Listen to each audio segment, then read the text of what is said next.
my brothers, the Minister of Power, Professor Labaran Maku,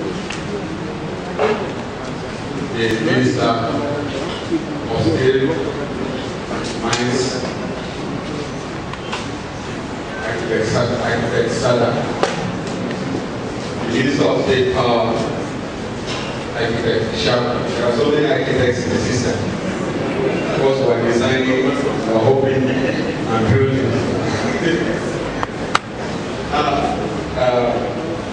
Family secretaries, directors, my friends and colleagues, reporters, stakeholders in the power, mines, and steel industry, distinguished Nigerians, ladies and gentlemen.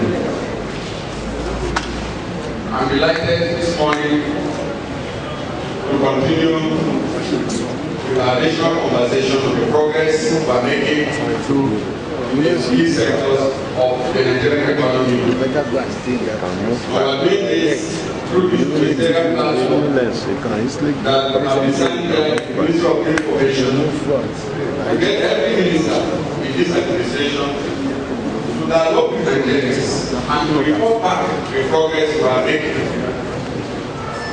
I want to thank Nigerians, particularly the media, for the cooperation we have received so far, but also particularly for the participation we have seen through the social media.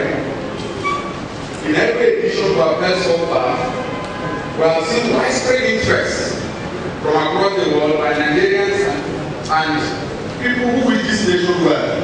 They have asked questions, they have engaged the ministers on all the key issues, examine them to ensure that what we are doing here is in the interest of our nation.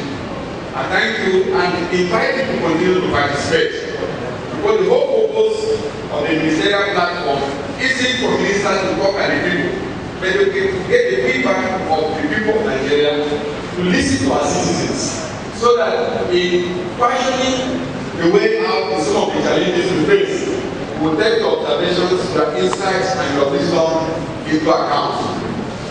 Now today, we are starting with the Minister of Power.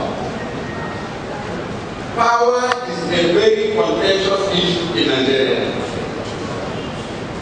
Power is the place where our nation's attention is drawn to because of its critical import to national development.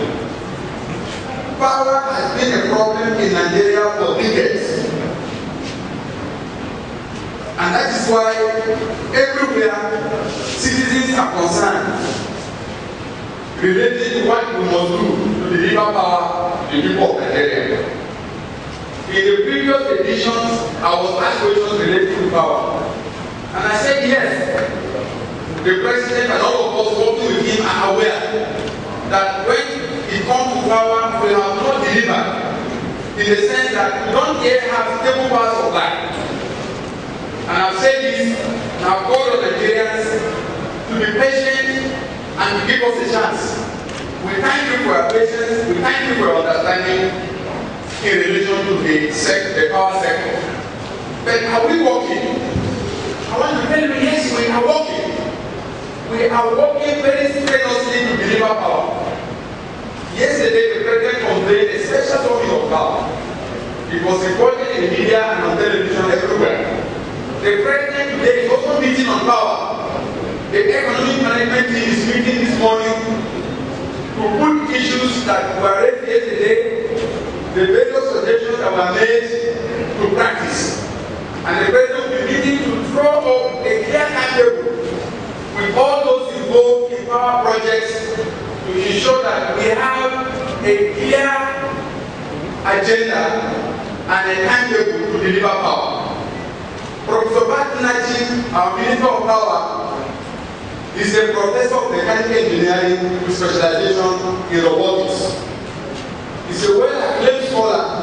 When I was a director in USI in the 90s, his CV was like an encyclopedia. He has done a lot of work as a scholar. He's well-renowned, he's well-respected, and he's involved in the power sector because he's out here to put his expertise to the advantage and service of our country. I'm not going to speak for him. I would prefer to say the things I will say after he has made his presentation.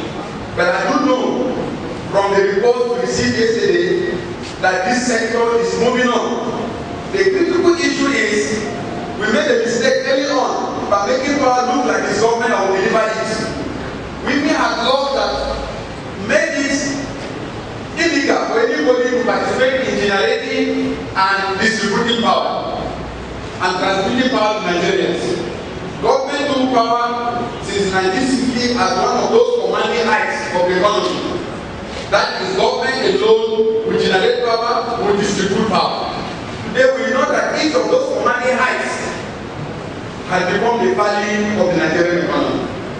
And what we are doing today is to set up a framework for every stakeholder to be involved, particularly the private sector.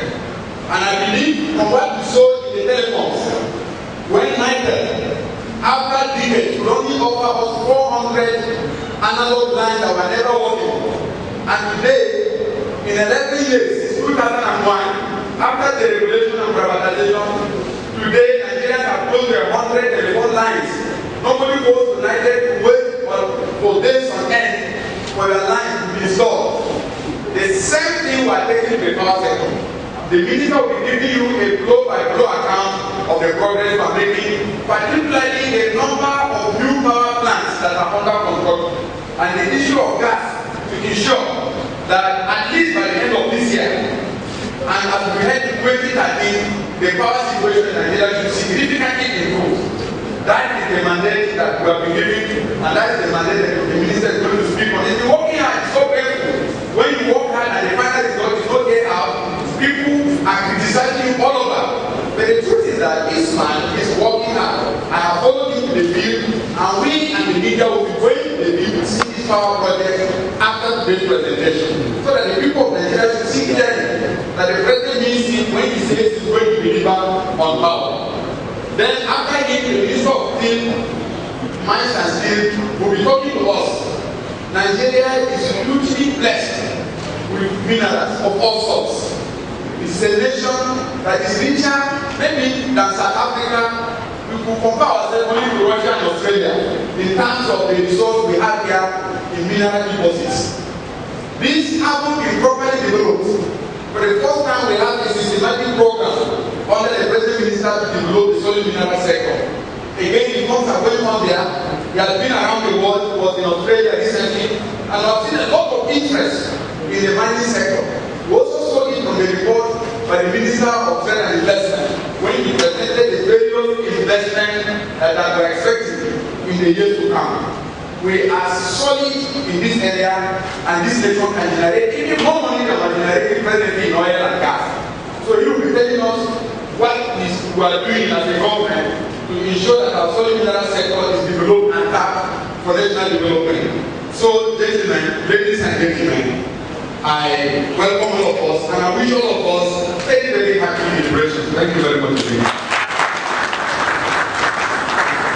Thank you very much, the Honorable Minister of Information, for those opening remarks.